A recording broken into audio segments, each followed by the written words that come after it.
Ngayong araw, pag-usapan natin ang isyu noong pinagdedebate tungkol sa ating pambansang bayani na si Jose Protasio Rizal Mercado y Alonzo Realonda. Ang retraksyon niya sa pagiging Katoliko at paghiwalay niya sa Masoneria bago siya pinatay. Noong bata pa lang raw si Jose ay lubos na naimpluwensyahan ng kanyang ina na si Teodora Alonzo Realonda y Quintos. Itinanim na sa kanya ang mga aral tungkol sa pagmamahal ng Diyos, diwa ng pagsasakripisyo sa sarili, at ang pagkahilig sa sining at panitikan. Yon ang dahilan kung bakit lumaki siyang may lakas na loob at handang mamatay sa mga bagay na sa tingin niya ay tama. Kaya mahirap paniwalaan na maaaring bawiin ni Rizal ang kanyang mga salita. Pinuntahan ng aming team ang iba't ibang mananalaysay ng Pilipinas upang malaman ang katotohanan at mga ebidensya tungkol sa isyong ito. Una naming binisita ang dalawang mananalaysay na si Hergine Gimo at Joshua Perez. The pro-retraction camp is represented by the Jesuits, the Archbishop of Manila, and a few other members of the Catholic hierarchy. Since they are all ordained priests, they are assured to be truthful in their pronouncements, while their opponents are the members of a Masonry, an organization that promotes brotherhood, integrity, decency, and professionalism. The local newspaper that reported the retraction were La Voz Española, El Español, El Comercio, and La Oceania Española. The news correspondents of La Voz Española even claimed to have seen and read his own handwritten retraction. The Spain-based newspaper and magazine that covered the retraction were El Imparcial, Heraldo de Madrid, and El Siglo Futuro. They based their narrative on the testimonies of the Jesuits and other colonial officials who visited and talked to Rizal the day before he was executed.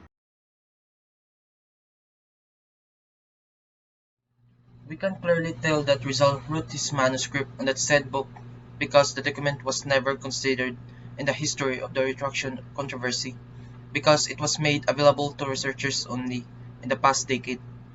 Sabi ni Ms. Jane, isang manunulat na aming in-interview na marami daw ebidensya, especially sabi ng mga local newspapers noon like the La Voz Española, El Español, El Comercio, and La Oceania Española. The news correspondents of La Voz Española even claimed to have seen and read his own handwritten retraction. Bakit? Have seen and read his own handwritten retraction? Noon, itinago ng prayers ang ebidensya tungkol sa retraction ni Rizal at ilang tao lang ang nakabasa at nakakita nito. We can say that the media was biased and were paid to say things about Rizal, therefore cannot really support the retraction of Rizal. And according to Rafael Palma, a former president of the University of the Philippines and also he is a Filipino politician, Rizalian writer, educator, and a famous Freemason noong panahon na yun, that it's not true that Rizal retracted for a particular reason because according to him, it did not reflect Rizal's true character and beliefs. Maraming salamat, Sir Joshua. Maraming salamat, Miss Jane. Upang mapalalim ang aming kaalaman tungkol sa katotohanan ng retraction ni Rizal, pinuntahan ng aming team ang dalawang pang-profesor ng UP Diliman. Una naming in-interview si Profesora Clydel Nalugon. Magandang umaga po sa inyo, Profesora. This was said to be the original retraction letter of Rizal which he signed a day before his death along with the names and signatures of Juan del Fresno and Eloy Moore. Sino po ba silang Juan del Fresno at Eloy Moore? At ano po yung nakasulat sa retraction letter ni Rizal? Si Juan del Fresno ay ang hepe ng firing squad at si Eloy Moore naman ay ang assistant ng plaza. They both signed the retraction letter along with Rizal which was written a day before Rizal's execution. The original retraction letter reads, and I quote, "I declare myself a Catholic, and in this religion in which I was born and educated, I wish to live and die. I retract with all my heart whatever in my words, writings, publications, and conduct has been contrary to my characteristics as a son of the Catholic Church. I abhor Masonry as an enemy which is of the Church and as a society prohibited by the Church. Make public this spontaneous manifestation of mine in order to repair the scandal in which my acts may have caused, and so that God and people may pardon me." Manila, December 29, 1896. Signed by Jose Rizal along with Juan del Fresno and Eloy More. We can clearly understand naman no, na Rizal is a Catholic and he wishes to die as one. And he stated na binabawi niya yung kung ano man yung mga nasabi niya, kung ano man yung mga naisulat niya that were against the characteristics of someone belonging to the church. He also stated that he abhors Masonry, or he hated Masonry, and acknowledges it as an enemy of the church, as a society not accepted by the church. And he also wanted the letter to be made public. Gusto niyang maisa publiko ang liham na to, in hoping that the letter will make God and the people forgive him. As a letter written by Jose Rizal himself, na may pirma niya at may pirma ng ibang opisyales, isn't this enough proof that he indeed retracted before he died? 12 years after Jose Rizal's execution, a debate sparked questioning whether he indeed retracted. So, in 1910, Father Vicente Balaguer wrote a letter to Father Payo P. Si Father Vicente Balaguer ay isa sa mga pare na bumisita kay Rizal bago ito namatay. In his letter to Father Payo P, he quoted Rizal's words, "I abhor Masonry as an enemy of the Church and condemned by her, that now I sign." And he also wrote in the letter that he is sending another exact copy of what Rizal wrote and signed the day before he died. Letter to Father Payo P, he wrote a very detailed account of what happened during his visitation. He said that he spent time just having conversations with Jose Rizal and arguing with him about his ideals and his arguments. They were also able to discuss Masonry, and that he personally witnessed Jose Rizal writing and signing the retraction letter. The letter of Father Balaguer to Father Payo P is a proof that strengthens the motion that Jose Rizal indeed retracted before he died. So there was also this book that Rizal gave to his lover, Josephine Bracken. It was the book called Imitation of Christ, or Imitación de Cristo. And one of its pages, Rizal wrote, and I quote, "To my dear and unhappy wife, Josephine." So at that time, you can only call someone wife if you are truly legally married, di ba? So, nagpapatunay ito na si Rizal at si Josephine Bracken ay kinasal bago si Rizal ay namatay. Pero, ang kondisyon ng church para sila ay makasal ay kailangan ni Rizal pirmahan muna ang retraction para bigyan sila ng kumbali go signal para magpakasal. So, based sa mismong librong binigay ni Jose Rizal para kay Josephine Bracken, na may nakasulat na wife or asawa, nagpapatunay ito na si Rizal ay totoong nag-retract dahil silang dalawa ay nakasal sa huli. Pinuntahan rin namin si Dr. Tyler Lim, isang profesor ng UP Diliman na taos-pusong naniniwala na hindi katotohanan ang retraksyon ni Rizal. Magandang araw, Dr. Tyler. Sabi po raw ni Profesora Clydel na malakas daw yung ebidensya na nagkaroon ng retraction si Rizal dahil sa letra na kanyang isinulat at pinirmahan. Ano po bang masasabi ninyo rito? Thank you for having me, Mr. Bongokan.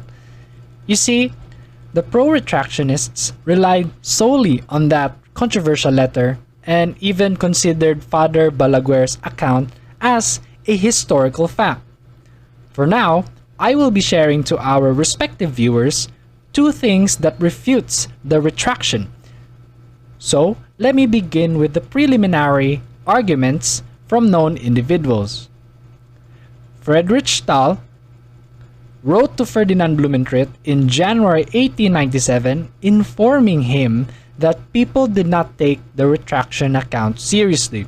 We all know that Ferdinand Blumentritt was a scientist and also a good friend of Rizal, while Friedrich Stahl was a Manilan pharmacist during that time. So he said, nobody has ever seen this written declaration in spite of the fact that quite a number of people would want to see it. Next, in a letter that Jose Alejandrino sent to Filipino expatriates in Hong Kong, dated March 6, 1897, he expressed the same point. Jose Alejandrino was a former Filipino senator and a Filipino general and was a close friend of Rizal. He wrote, "The Spaniards want to persecute him even in the tomb, since they slander him by imputing to him confessions and retractions which he himself could not have done." It was also attested by Trinidad herself, Rizal's sister, that after the execution, the family was invited to join Mass for the eternal repose of Rizal's soul, and they were promised that the retraction document would be presented to them. But after the Mass, the document was never shown. So it was said that later on, the Jesuits misplaced the document and was never found until the year of 1935. Now, I want to share with you a primary source that is as credible as the retraction letter of Rizal. So, a certain individual named Señor Enrique Montero offered for sale his Cuerpo de Vigilancia collection. So these were archival documents that he had acquired from a descendant of a Spanish general who was assigned to the Philippines during the near end of the Spanish period. So eventually, the document caught the attention of the National Commission for Culture and the Arts, the NCAA. So on December 12, 1995, the NCAA passed the resolution number 95-285 approving the purchase of the Cuerpo documents. So the Cuerpo de Vigilancia got its name from the Cuerpo de Vigilancia de Manila, or Security Corps of Manila. So the Security Corps of Manila was the intelligence service that the Spanish colonial government created in 1895. It was organized primarily to gather any information on the activities of Katipunan members, supporters, and anyone who were against the Spanish government.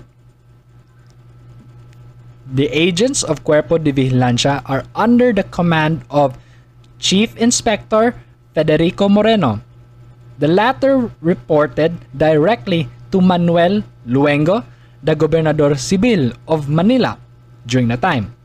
So, who in turn relays information to the Gobernador General. Of the 3,000 plus reports in the collection, 30 are about Jose Rizal. The bulk of the documents about Rizal focused on his trial and what transpired in his prison cell the day before he was executed. These documents also included a surveillance report written by Federico Moreno. So Moreno's report contains details that are not consistent with Father Balaguer's affidavit. The most mind-boggling evidence is that Moreno never mentioned Father Balaguer's name in his report. Therefore, this contradicts na sanasabi ni Professor Kleidel na si Father Balaguer was the one of the few Jesuit priests that visited Rizal during his last days. Yes, it strangely contradicts. You see, Moreno was able to identify the names of Rizal's relatives and the other visitors who talked to him. So there is no reason why Moreno would not mention Father Balaguer in his report if indeed he talked to Rizal 3 times. In Moreno's account, only 2 Jesuit priests are identified, Father Jose Villaclara and Father Estanislao March. The fact that Moreno never mentioned Father Balaguer in his report makes us question the honesty and accuracy of the affidavit that he executed. So now, we go to the document itself. In 1935, the Archdiocesan Archivist, Father Manuel Gracia, was said to be the one who found the original letter. The Filipino Masons, compromising the anti-retractionists, regarded the retraction document that came out in 1935 as a fact, but whether it was indeed written and signed by Rizal was for them a big question. Then comes Dr. Ricardo R. Pascual, one of the persons who was given permission by the Archbishop himself to examine the document. He observed its handwriting and compared it with other documents that Rizal had written days before he was executed. He inspected the Mi Ultimo Adios, written on December 15, 1896. The Defensa, written on December 12, 1896, and the dedicatory note Rizal gave to Josephine Bracken. He identified inconsistencies such as slants in the writing, Rizal's signature, the inks used, the font on some words, the margin, and the letters that were formed, which led to him to conclude that the retraction was a forgery. It is important to note that the retraction letter is nothing but a piece of aged paper, for it does not contain the true sentiments and essence of who Rizal is. It may be his signature and handwriting, but it wasn't done by volition or free will. So now we go to Rizal's marriage with Miss Bracken. Moreno also reported that Rizal and Josephine got married. The ceremony was done in articulo mortis at the point of death, and there was no sponsors or witnesses present. Also, Moreno did not mention that the couple signed a marriage contract. This should explain why this document remains unaccounted for until today. Kung walang contract involved, does that mean they only did the vows? And are they not officially married? Now, take note, Dr. Jose Rizal had rejected his anti-Catholic ways as claimed by the friars and the Jesuits. If this is true, then the retraction would have awarded him a marriage to Miss Josephine Bracken. Basically, even if they did the vows, without the marriage contract itself, it cannot be deemed that their marriage was official.